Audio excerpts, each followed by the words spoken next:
Bonjour et soyez les bienvenus pour Pourquoi Padre, avec aujourd'hui une question exégèse de Marius qui nous demande pourquoi les disciples d'Emmaüs n'ont-ils reconnu Jésus que lorsqu'il a rompu le pain.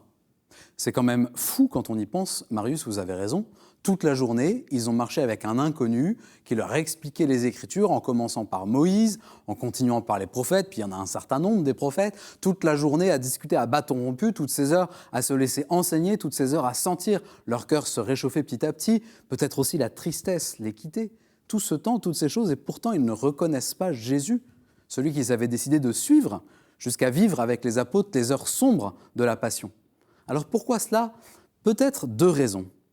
D'abord, à cause des ténèbres de leur cœur. Ils étaient tristes, ils étaient dans la rumination du passé, ils étaient aveuglés par leurs sentiments, ils étaient obnubilés par leur interprétation de ce qui venait d'arriver. Et dans nos vies, n'y a-t-il pas des moments où nous aussi, nous sommes empêchés de voir le Messie, de le reconnaître, parce que notre état intérieur nous recroqueville, nous referme sur nous-mêmes. Traversons des épisodes de ténèbres dans lesquels nous disons « Dieu m'a abandonné, je ne sens plus sa présence ».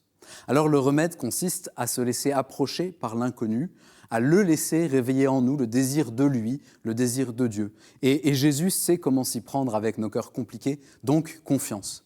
Ça, c'est la première raison. Mais il y a aussi une deuxième raison à cet aveuglement des disciples, une raison qui se situe du côté du Christ ressuscité.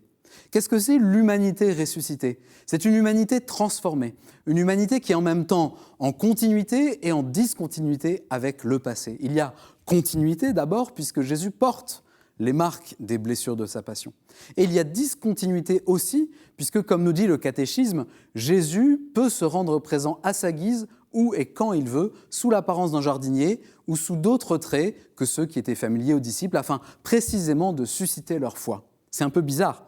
Mais en fait, si on y réfléchit, c'est assez logique. Quand on ressuscite, l'humanité passe à un nouvel état où le seul point de référence, c'est l'appartenance au Père. Alors, exit la fatigue, les maladies, la souffrance, les limites de l'espace et du temps. Et surtout, tout est au service de la foi.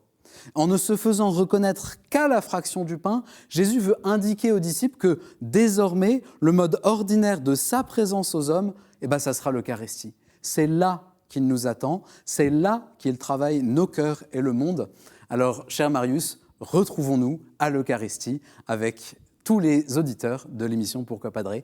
Prions les uns pour les autres. Merci pour cette question. Merci pour toutes vos questions que vous nous envoyez par email à l'adresse pourquoipadre@ktotv.com ou bien sur les réseaux sociaux. Et puis vous retrouvez cette question et toutes les vidéos sur ktotv.com. Bonne journée et à bientôt.